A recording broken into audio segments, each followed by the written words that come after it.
Alright, so as we all know, the COVID pandemic has certainly done a number on a lot of small businesses, anything from your local clothing shop that is San Diego based, or maybe your favorite local restaurant. Personally, I know quite a few in Carlsbad proper who have had their doors shuttered for a while because of the pandemic. But one of the nonprofits that I've been keeping an eye on for quite a long time that's been doing a lot of good is the appropriately named San Diego Air and Space Museum, with a little model of the honoring those who serve Alaska Airlines jet for Memorial Day. They have been open pretty much since about September. Of course, everything shut down in March, and everything stayed pretty much on a hiatus from about March 17th, if I'm not mistaken. They stayed about they stayed closed for about 4 or 5 months before they were given some sort of green light to say, okay, this is what you need to do to reopen. And so basically, their whole mission is obviously, as their name implies, to teach the younger generations more about aerospace, be it aerospace engineering, the history of aerospace, the history of just air, the history of space, the combination of two, the whole umbrella of things that falls into that. And like I said, they've been open pretty much since September, and they were one of the first to reopen. And one of my favorite local news stations, KUSI, they really kept up with how the museum was reopening.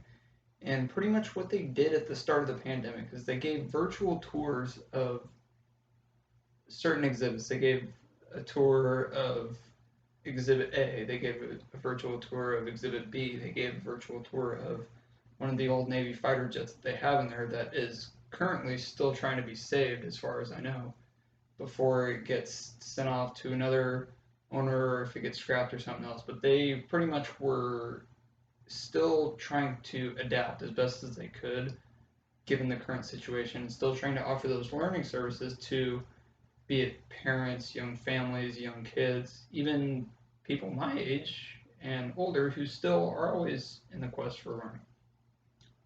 And pretty much the owner made it, even with his continuous news interviews on KUSI, he made it very well known that his whole mission with his nonprofit, the Air and Space Museum, was learning, was teaching the younger kids about learning about air and space and all that.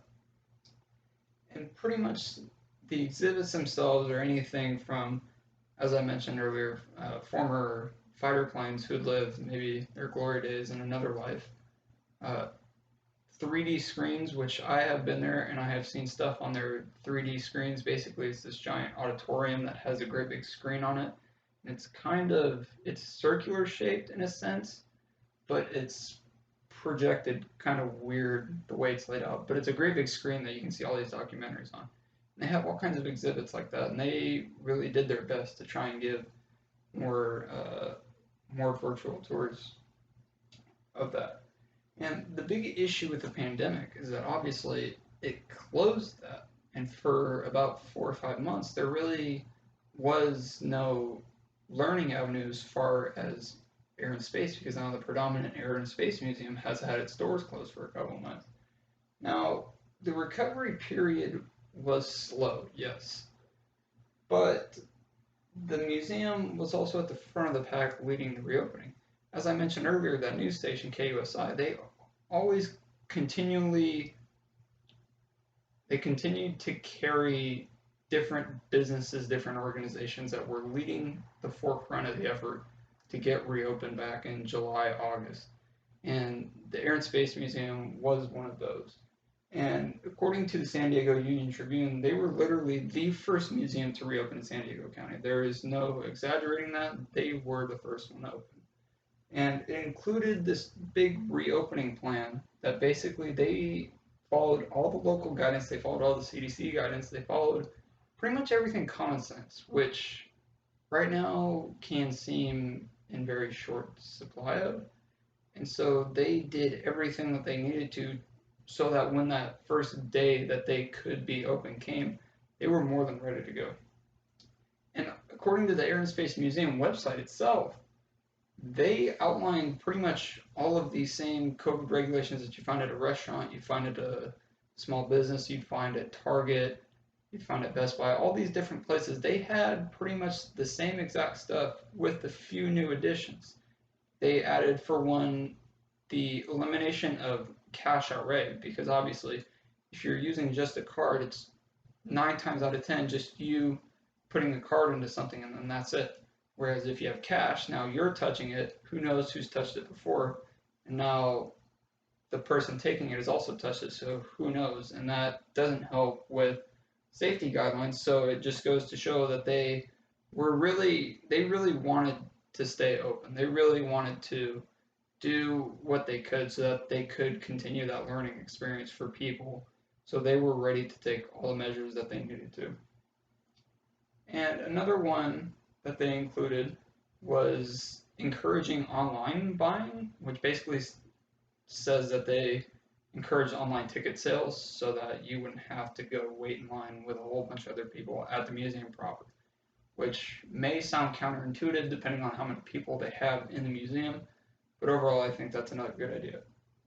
Now, these actions really helped out the community quite a lot, and my last source, KABC 10, was another local news station down here, but it's a ABC affiliate.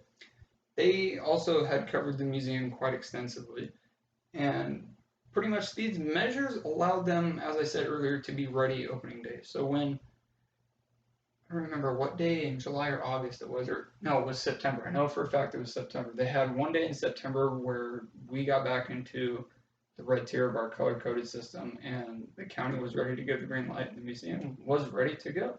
They were ready to continue their mission, to continue teaching people about air and space. And really, it allowed them to give that experience back to people who had really been deprived of everything in society, really just being out of your house. I mean, we take that for granted so much, especially with the pandemic, that now when things are open, it's like, oh yes, this is suddenly the best thing ever. Well, actually, it is, because now we are able to get out of our house. And another big thing is that it helped bring back revenue for that area, for close to downtown San Diego, because that is a huge tourist destination. If you've been down there to Balboa Park, you would know. If you've flown into San Diego proper, and if you sit on the side of the plane facing north, you've seen all the stuff that's there. So the Air and Space Museum is just another one of those businesses that is helping to pretty much revitalize the park, because that is the first one that is reopened. And like I said, it's a big tourist area. There's always a lot of people there. So if you can get a lot of people into the museum, there's a good chance that you can get them to go to maybe the botanical gardens, or you can get them to walk around Balboa Park, or the Museum of Man, or maybe that great big bridge that goes over the 163. There's all kinds of stuff to do down there. So to wrap it all up, they have been a major player in the factor of learning and basically teaching, especially a lot of young people and pretty much everybody, but it's with a very heavy emphasis on young people. Granted, we've all been really burned out on Zoom. So it's another new experience, but it's also an old experience that they've been really working hard to deliver on. They've been doing virtual tours from the start, and they've been really changing their reopening strategy so much so that they were ready to go on day one. And they've included all the necessary safety procedures so that they were ready to continue their mission when the time started. And now they have been back open for quite a few months, and they have been leading the forefront of the pack, reopening things in San Diego, which just goes to show they really are dedicated to this community, and that's why I am more than happy to support them.